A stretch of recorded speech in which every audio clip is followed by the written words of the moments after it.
kulan ballaaran oo ka qabsoomay hoteelka Xayaat Regency ee magaalada Columbus ee gobolka Ohio ayaa waxay ku soo bandhigeen Somaliland Business Fund oo ay wehelinayaan bangiga adduunka laanta Somaliland.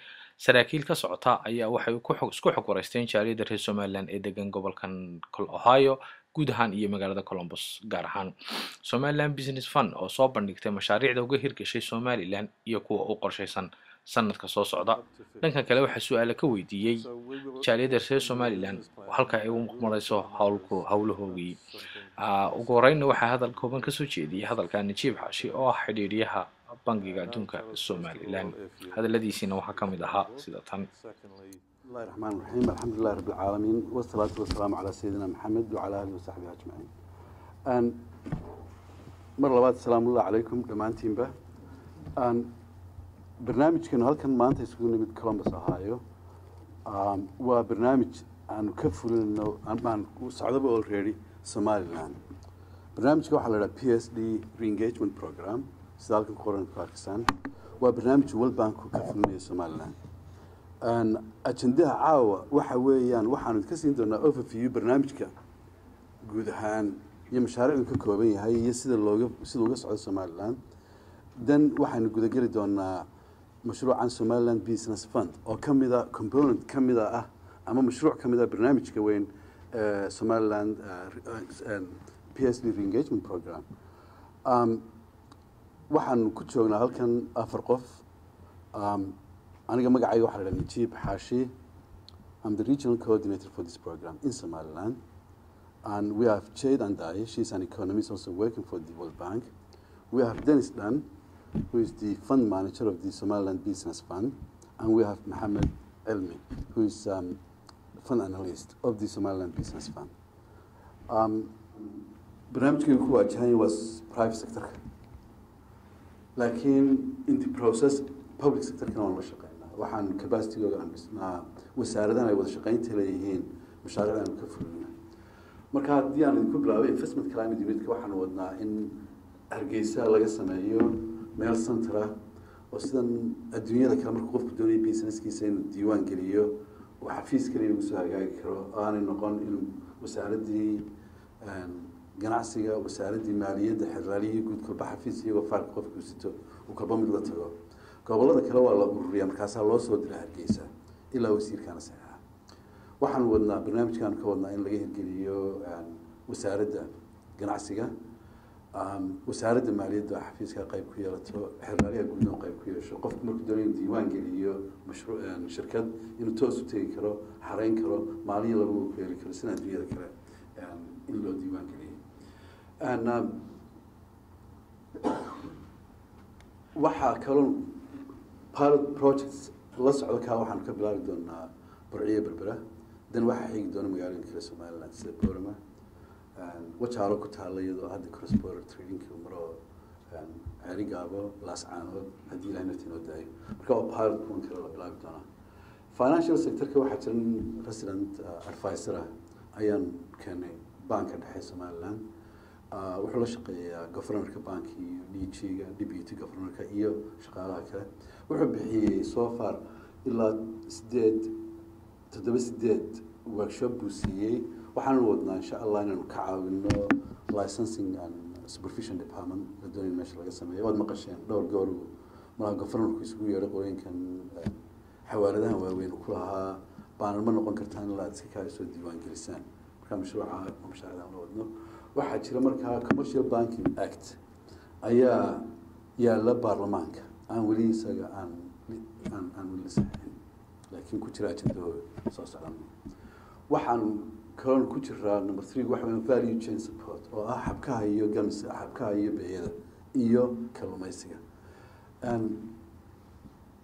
ta horan number 1 waxaan loo wada shirkad la yiraahdo APS oo Yemen oo wadamo badan bay ka shaqeeyeen baankana meelo badan bay ka shaqeeyeen iyaga wada xafiis bay ka dhex furanayeen wasaaradda ganacsiga qorin Somaliland isna la shaqeeyaan talabaadna batuuga waxa weyn waa anaga toos u soo qaadanay consultants marka ninkan mika ah senior president advisor ka governorka iyo banka ah waxa weeyaan deputy governorkii hore banka dhexe Zambia ana la shaqeeyay value chain kalluumaysiga iyo xabkaha shirkadda noo wada waa shirkad Francisco Africa la yidhaah xafiis bay ku leeyihiin Hargeysa waanay shaqeeyaan waana la shaqeeyaan dowladda Somaliland waxay wada shaqeyn leeyihiin wasaaradda kalluumaysiga meesha wada fadhina maanta waa Somaliland Business Fund. Somaliland Business Fund waxaan siinaynaa waa shirkad Ingiriis ah haysata Land and Ministry la yidhaah Somaliland Business Fund waxaa fund manager waa Dennis Dan xafiis bay ku leeyihiin Hargeysa shaqaale badan baa iyaga shaqeeya in fact aan meesha wada fadhina maanta waa Somaliland Business Fund. Somaliland Business Fund waxaan siinaynaa waa shirkad Ingiriis ah haysata Land and Ministry la yidhaah Somaliland Business Fund waxaa fund manager waa Dennis Dan xafiis bay ku leeyihiin Hargeysa shaqaale badan baa iyaga shaqeeya in fact qoladan Francisco idin sheegay laftigood shaqaalooda aad bay u badan yihiin kuwan surveyga waad garan kartaa inta shaqaale la shaqeyn karta maadaama ay waddanka oo dhan shaqada ka wadaan marka waxaan jecelahay inaan kusoo dhaweeyo Dennis. And then I work for a development consulting company in the UK called Landor Mills, and the World Bank's contracted Landor Mills to manage the fund on their behalf. And in Hargeisa we have a small team. We call ourselves the Fund Management Unit, and we've just increased the size of the team because the size of the grant funds have been tripled. And when I started a year ago, we had $3.6 million, and now we have $10 million. So that's very good news for Somaliland. Why is there a business grant scheme in Somaliland? Two reasons. One is to address poverty, and the other one is to increase prosperity. There is considerable potential in the country. There's a pristine coastline, 850 kilometers. It's undeveloped. There's fisheries. There's a strategic port there. The country is strategically located in terms of international trade. You've got East Africa, you've got the Gulf, you've got that major waterway.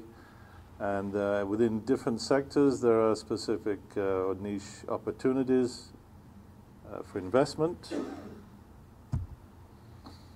And we are a private sector development scheme. We work with entrepreneurs and business owners and investors. And the ace in the hole really for Somaliland is the diaspora. That's you people. Because you bring some good networks and contacts, resources, skills. And you've been outside of the country, you've seen the big world. And we think that can be a real advantage for the country. Why is there a scheme? Because Somaliland is a bit of a high-risk area to do business. We know that. So people will, if they're investing, they're looking for a higher rate of return on their investments. So the grant is there to offset some of that risk, what we call risk sharing, and it's there to incentivize the investment.